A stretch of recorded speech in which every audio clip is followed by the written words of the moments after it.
ሰላም ጤና ይስጥልን እንዴት ቆያችን ውድ ተከታታዮቻችን ዛሬ ሳይድ የለም ሃይሚናት አብራን ያለችው እንዴት ቆያችን በሰዓታችን እንግዲህ ፕሮግራማችንን ለናቀርብላችሁ ተገኝተናል የዛሬው ርዕሰ ጉዳያችን በትግራይ እየተካሄዱ ያሉ አንዳንድ ጉዳዮችን ለመዳሰስ ወደናል አንደኛው በትግራይ ያሉ እናቶች ሰቆቃ ያለው የወጣቶች አፈሳ እያደር እየጨመረ በመሆኑ ጎላ ብሎ የታየ በመሆኑ እሱን ለማንሳት ወደናል ለኛው ደግሞ በሃይማኖት ተቋማት አባቶች በዚህ አፈሳ ላይ አፈሳው ቤተክርስቲያን ጭምር ገብተው ያፈሱ በመሆኑ እዚህ አፈሳ ላይ ወግዘታቸውን ሐሳባቸውን አስተላልፈዋል እዚህ ላይ የኛን መልከታ እንዳስሳለን አብራችሁ እንድትቆዩ እንጋብዛለን እናመሰግናለን እሺ ያው እንግዲህ በትግራይ ላይ አሁን ሁለት ጎላ ብለው የሚታዩ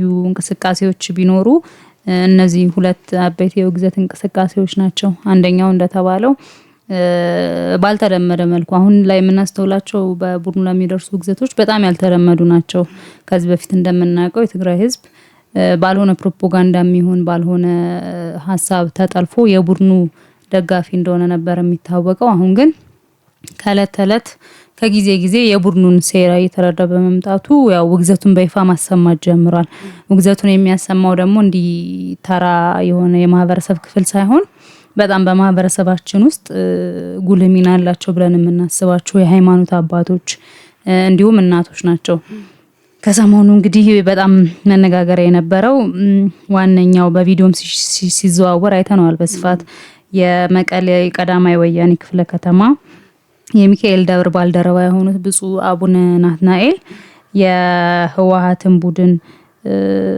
በተለይም በቆሎ ተማሪዎች ላይ የቤተክርስቲያንን ቅጥር ደፍሮ በቆሎ ተማሪዎች ላይ ፈጸመውን አፈሳ ቃል በቃል አውግዘው ድምጻቸውን አሰምተዋል ይህም ደግሞ በጣም በዓለም አቀፍ ማህበረሰቡ ላይ በተለይ በደንብ ተሰሚነት አግኝቶ ሌሎች እርምጃዎችን እስከማስወሰድ የሚያስደርስ ሂደት ላይ የሚገኝ ጉዳይ ነው እና እነኚህ አባት ቡድኑ ደግሞ አሁን ላይ እንግዲህ የኋላ ታሪካቸውን ያስጣና በዚህ አባት ላይ አፈና ለመፈጸምም እየተንቀሳቀሰ እንደሆነ መረጃዎች ይወጣሉ አይተሽ ከሆነ እንግዲህ ከመጀመሪያው ጀምሮ ለማየት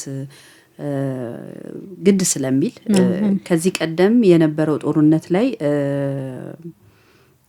የሃይማኖት ተቋማት ቀጥታ እንኳን ተንባይሉ ጦርነቱን በዛ ልክ ሲያውግዙት አልነበረም የተመለከተው አሁን ግን ያንን ምንድነው ያመጣው ብንል የነበረው ፕሮፓጋንዳ ህዝቡን እንዴት ፍሬም እንዳረጉት ለአመታት የተሰራባቸው ስለነበረ በዛ ውስጥ እነሱም የተዋጡበት ሁኔታም እንደነበር እናስታውሳለን የቅርብ ጊዜ ተውስታችን ነው አሁን ያለው ነገር ግን ህዝቡ ገብቶታል በደንብ ምን እየተካሄደ እንደሆነ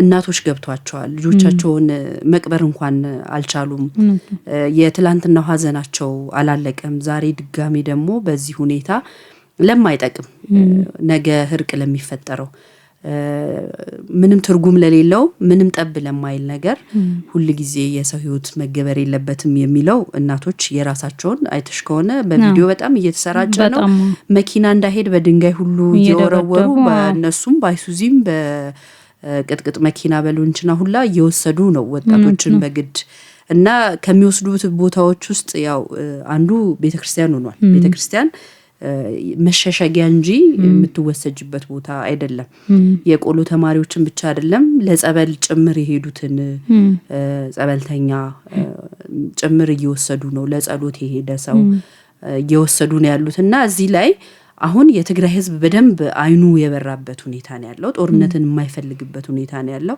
ከትላንቱ ችግር ራሱ ሙሉ በሙሉ ያልተላቀቀበት በኢኮኖሚም በምንም ያልተረጋጋበት ሁኔታ ላይ ዳግም ምንም አላስፈላጊ እንደሆነ ይሄንን እየገለጹ ነው ሃይማኖት አባቶች ደግሞ እውነትም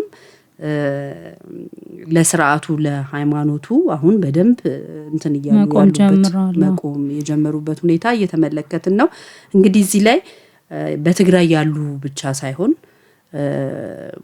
መላው የክርስትና እምነት ተከታይ ቤተክርስቲያን መሸሸጊያ እንጂ ከዛ የምትወሰጅበት እንዳልሆነ ከነኚህ የሃይማኖት አባቶች ጎን ቆመው ሁሉም ድምጻቸውን ማሰማት እንዳለባቸው ነው እኛም እንግዲህ በዚህ አጋጣሚ መልእክታችን የምናስተላልፈው እውነት ነው።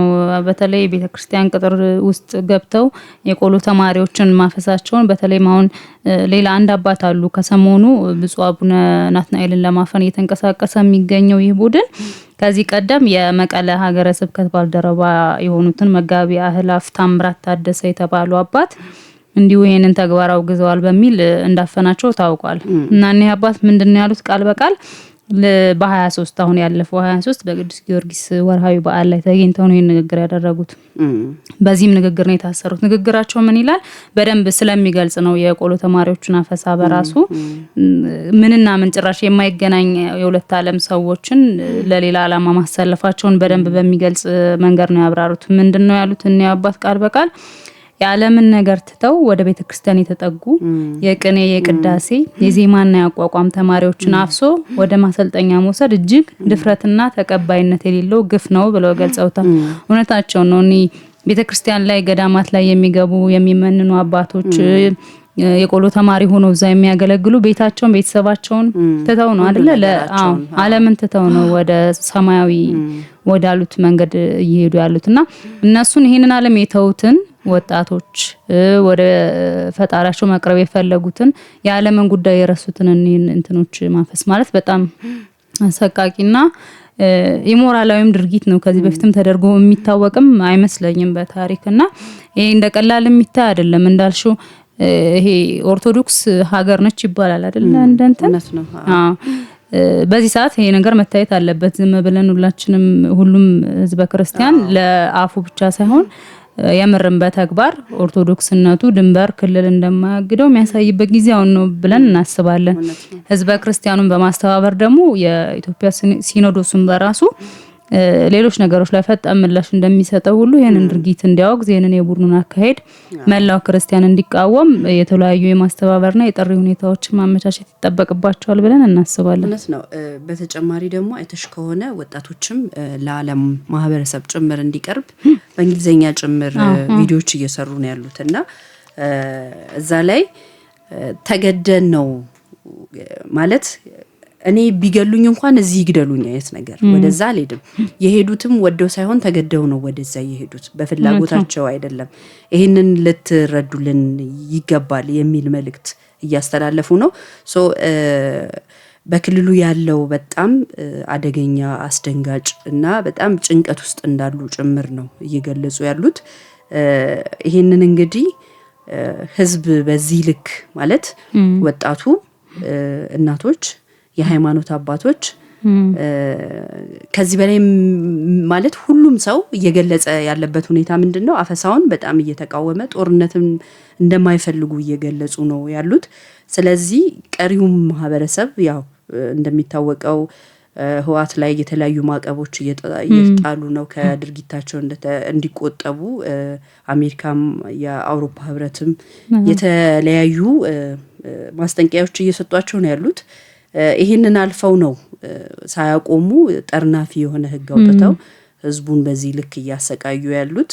ይሄ እስከ ምን ያስኬዳል የሚለው ነገር የሆነ የመጨረሻቸው የደረሰ አይነት ነገር ነው የሚመስለው። ምክንያቱም ህዝብ ከተቃወመሽ ህዝብ በቃኝ ካለሽ ከዚህ ቀደም ስልጣን ላይ የነበሩ ዘመን እኮ ከ4 ኪሎ ሲባረሩ ህዝብ በቃን ብለው ታንክ ፊትም ጭምር ቆመው አንፈልጋቸውም በሚል ነው አይደለ? ዛሬም ደግሞ ያ ነገር እየተደገመ ያለበት ሁኔታ ነው የሚመስለው።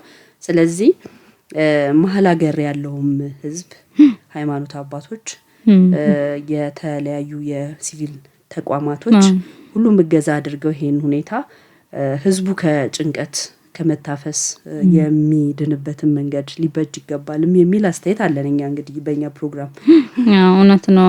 ለትግራይ ህዝብ በተለይ ትግራይ ውስጥ ያለ ሰው ድምጽ መሆን በራሱ የሚችልበት ነገር አይደለም እየተፈጠረ ያለው። ምክንያቱም በጣም አስፈሪና አስጊ የሆኑ ህጎችን ነው እያወጣ ያለው።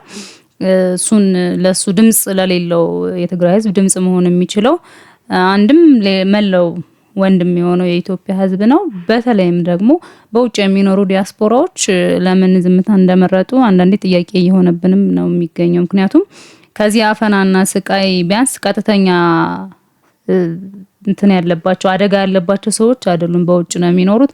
ድምጻቸውን ለህዝባቸው ቢያሰሙም ደግሞ በቀላሉ ተሰሚነትና ጫና የሚፈጥሩ አካላት እንደሆኑ ይታወቃሉ። አዎ እኔ የሆነ ቲዲኤፍ የነበረ ወጣት እያዳመጥኩኝ ነበረ። የሆነ ዶቃ ነው ምናምን የሚባል ፖድካስት ላይ ቀርቦ እሱ ወጣት ዲያስፖራው ለምንድነው በዛ ልክ ዝም ያለው የሚል ጥያቄ ተጠይቆ የመለሰው መልስ ምንድነው? ዲያስፖራው ሲወጣ ራሱ በህወሓት አመቻችነት ይወጣ ነው ሞሮፍ ያለው እዛም የሄደበት መንገድ በእነሱ ተጠቃሚነት ስር የነበረ ነው። የአንድ ቤተሰብ አባል እንኳን ቢሆኑ እነሱ የጠቀሟቸው ዲያስፖራዎች እዛ በብዛት አሉ። የተወሰነው ዲያስፖራ በጣም እየተቃወማቸው ያለበት ሁኔታ አለ። ደጋፊዎቻቸው የሚባሉት ደግሞ በእነሱ እርዳታና በእነሱ የስልጣን ጥቅም ሲኖሩ ወደዛ ሀገር ይሄዱ ናቸው። ሞሮፍ በዛ ምክንያትም የታጠሩ ናቸው የሚልም አስተያየት ሲሰጥ ተደምጧል። ሌላው ደግሞ ዲያስፖራው ሙሉ መረጃ የለውም ወይ የሚለውን በምን ምሳሌ ያስቀመጠ መሰለሽ?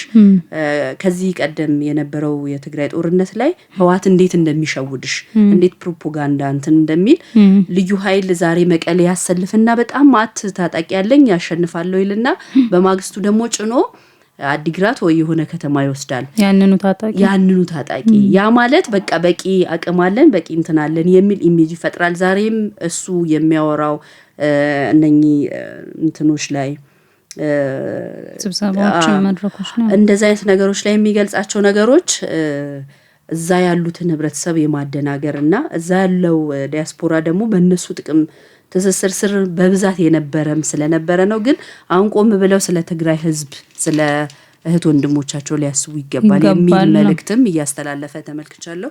ግን በዛ ደረጃ አሁን በትላንትናው ደረጃም ዲያስፖራው እንዳልሆነም ጭምር ሲገልጽ ተመልክቻለሁና አሁንም ይሄ ነገር ተጠናክሮ ድጋፍ ተደርጎ ከዚህ ሁኔታ የሚወጡበት መንገድ ቢኖር እኛም እንግዲህ የድርሻችንን አይ የትግራይ ዲያስፖራን በልዩነት ድምጽ መሆን ይገባው ነበር ያልንበት ምክንያት አንደኛው ቀርበት ነው አይደል? ያው ከሌላው የማህበረሰብ ክፍልም በተለየ መልኩ እዛው ማህበረሰብ ላይ የወጣ ሰው የማህበረሰቡ ሀዘንና ስቃይ በደንብ ሊቆረቁሩ ይገባል ከሚል መነሻነት ነው በደንብ ድምጽ መሆን መቻል አለበት። ድምጹም ደግሞ ተጽዕኖ እንደሚፈጥር የታየም ጉዳይ ስለሆነ አሁን እሱን መጠቀም አለበት ከሚል ነው ያነሳነው። አሁንም ይሄ በትኩረት ሊሰራበት የሚገባ ጉዳይ ነው። እንደተባለው የትግራይ ወጣት አፈሳና የእናቶች ለቅሶ በጣም ነው የሚረብሸው። ቪዲዮቹን ስናይ በጣም በቃ ከባድ ነው። ታፍሰው ሲሄዱ ወጣቶች ወደ መኪናው ሲገቡ ያለው ስሜት እዚህ ለምናየው ሰው ራሱ በጣም እንትን የሚል ነገር አለውና ይሄ በጣም ከባድ ነው። ከዛ በላይ ደግሞ ምንድነው መሰለሽን አሁን ላይ በጣም ሳስበው እንደዚህ እንትን ስለው ራሱ እየከበደኝ ያለው ነገር ተወደደም ተጠላም እንግዲህ በተቃራኒ ሰይድ ህወሓት ይሄንን የሚያደርገውን የጦርነት ዝግጅት እስካላቆመ ድረስ መከላከያም በተጠና መልኩ የድሮን እርምጃ መውሰዱን መቀጠሉ ግድ ነው በቃ። እና የድሮን እርምጃውን ሲወስድ ደግሞ በማሰልጠኛ ካምፖች በጦር መሳሪያ ዲፖዎች ላይ ነው የሚያደርገውና ይሄ አሁን በግዳጅ ታፍሶ የሄደ ወጣት እዛ ደግሞ ማሰልጠኛ የዚህ ሰለባ መሆኑ በጣም ነው የሚያሳዝነው። ማለት ሳትፈልጊ ወደ ሞት እንደዚህ ሳትኖሪ ገና ወደ ሞት መነዳትና እናቶቹም ደግሞ ምን ያህል ስሜታቸው እንደሚረበሽ ልጆች ሲሄዱ ነገ ድሮን እንትን ሰለባው ሊገጥማቸው እንደሚችል ያውቃሉ እየተረዱም ነውና በጣም ከባድ ሁኔታ ነው። በቃ በተለይ ለእናቶች በጣም የሚከብድ ሁኔታ ላይ ያሉ ይመስለኛልና የእናቶች ተቃውሞ ደግሞ በጣም አቅም ያለው ነገር ነው። እንዲህ መቼም ልጃቸውን በዚህ ልክ አይናቸው ያየ ከዚህ በላይ እንደዚህ አይነት እንትን ውስጥ እንዲገባ የሚፈቅዱም አይነት አይመስሉም። ድፍረታቸውም እሱን ነው የሚያሳየው። መኪና ፊት መሳሪያ ወደ ያዘ እንትን ድንጋይ መወርወር ማለት ወረወሩ የሚታየው ነገር እሱ ነው። በሌላ መልኩ ደግሞ ይሄ ወጣት እኮ ህዋቶች አላሰቡትም እንጂ በግዳጅ ወስደሽ አሰልጠነሽ ወደ ጦርነት ብትሰጁ ውጤታማ አይሆንም። ምክንያቱም ይሄ ወጣት አላመነበትም፣ በጦርነቱ አያምንም። እዚህ ጋር ያለው ወገኑ ነው እጅ ሰጥቶ ለእግረኛ ተዋጊነትም ራሱ አሁን የሚበቃ እንቅስቃሴ አይደለም ያለው። ኦልሬዲ በቃ የድሮን እንትን ነው የተወሰደ ያለው አይደርስም እና ላይ ያለ ቴክኖሎጂ አይደለም። እነሱ በትላንትና ቦታ የቆሙ ሰዎች ናቸው። ዛሬ ግን ከዛ የረቀቀ በርካታ ነገር ሀዘንና የወጣትን ሞት ከማበራከት ያለፈ ምንም የሚፈጥሩት እንትን ገና የእንትን የፊት ለፊት የእግረኛ ውጊያ ከመጀመራቸው በፊት ኦልሬዲ በድሮን እያለቁ ነው ወስዶ የሚያልቀው ወጣት ነው ያሉት። ስለዚህ እንግዲህ እኛ በእኛ መልከታ የኛ እይታ ብለን ምን ባለን እንትን እናቶች ሊደመጡ ይገባል፣ የሃይማኖት አባቶች ሊደመጡ ይገባል፣ የወጣቶቹም ፍላጎት ሊደመጥ ይገባል። ይሄ ውጤቱ ለሁሉም ለትግራይም ህዝብ ሆነ ለኢትዮጵያ የዚህ የነኚህ ድምጾች እረፍት ነው ለሀገራችን እንጂ ህዋት ላይም የሚያመጣው ተጽዕኖ አይደለም። በመነጋገርም ሁሉም ነገር ሊፈታ የሚችልበት ሁኔታ ያለ ነው የሚታወቅ ነው። እንግዲህ ይሄ ቡድን ከጦርነቱ ውጪም አሳልፎ ልጆችን የትግራይ ወጣቶችን በዶላር እየሸጠ ያለበት ሁኔታ እየተነገረ ነው የሚገኘው። ይሄንን የክልሉ ህዝብ በቃ ብሎ በዚህ ልክ መታገል መጀመሩ ህዋትን ከህዝብ መነጠሉ በራሱ ትልቅ ስኬትም ነው። በዚሁ ቀጥሎ የመጨረሻውን መልካም ነገር እንደሚመጣ ተስፋ እናደርጋለን። ተቃውሟቸውም በዚህ ሁኔታ የሚቀጥል ከሆነ እንግዲህ ይሄ ቡድን የትም እንደማይደርስ ግልጽ ነው የሚያሳይ ሁኔታ ነው ያለው። እንግዲህ ዛሬ እኛም እንግዲህ ያው ይሄንን የምንለው ውይይታችን እያጠቃለልን ነው። እንግዲህ እንደተባለው ዋና መልእክታችን ልክ እንደነ መጋቢ አህላፍ ታምራት ታደሰ፣ ብፁዕ አቡነ ናትናኤልና ሌላም አንድ አባት አሉ ቆሞስ አባ ወልደ ስላሴ የተባሉ በመቀሌ ቅዱስ ቂርቆስ ደብረ አስተዳዳሪ ናቸው። እሳቸውም በተመሳሳይ ወደ ሞት ቀጠና የምትወስዱ ሁሉ ተግባራችሁን በአስቸኳይ አቁሙ፣ የትግራይ ወጣት ለስራ ለልማትና ለትምህርት እንጂ ለጦርነትና ለሞት አይሆንም። ከቤተ ክርስቲያናቱ ጭምር በመላ የትግራይ አካባቢ እየተፈጸመ ያለው የሀፈሳ የሚወገዝና በጣም የሚያሳፍር ተግባር ነው። ልጆቻችን ፈልገን አጣናቸው፣ የት ሄዱ ብለን ስንጠይቅ ስደት ነው። ለዚህ ምክንያትም በትግራይ እየተፈጸመ ባለው አሳፋሪ ወታደራዊ አፈሳ ነው። አባቶች ክብር ይገባቸዋል እና አትንኩን፣ የቤተክርስቲያን ልጆቻችንም እንትን አትበሉብን የሚል መልእክት አስተላልፈዋል። ሌሎችም አባቶች ልክ እንደነዚህ አባቶች ሁሉ በይፋ ወጥተው ድምጻቸውን ሊያሰሙ ይገባል። እነዚህ ድምጻቸው የሚያሰሙ አባቶች ላይ ደግሞ ቅድም እንደጠቀስነው ልክ መጋቢ አህላፍ ታምራት ታደሰ ላይ እንደተፈጸመው አይነት አፈሳ ቡድኑ እንዳይፈጽም እሱ ዝም ከተባለ ደግሞ አሁንም በብፁዕ አቡነ ናትናኤል ላይ አፈና ሊያረጉ ነው። ሌሎች አባቶች ላይም ተመሳሳይ ተግባር እንዳይፈጸም ደግሞ ህዝበ ክርስቲያኑ ከአባቶቹ ጋር መቆሙን በይፋ ሊያሳይና ለዚች ቤተክርስቲያን እንዲሁም ለትግራይ ህዝብ አጋርነቱን በይፋ ሊያሳውቅ ይገባል ብለን እናስባለን።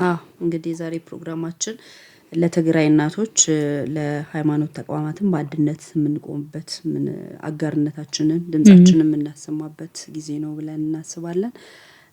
ስላዳመጣችሁን እናመሰግናለን። ሀሳብ አስተያየታችሁን እንግዲህ አስቀምጡልን። እናመሰግናለን። በሌሎች ርዕሰ ጉዳዮች ሳምንት እስከምንገናኝ መልካም ሳምንት።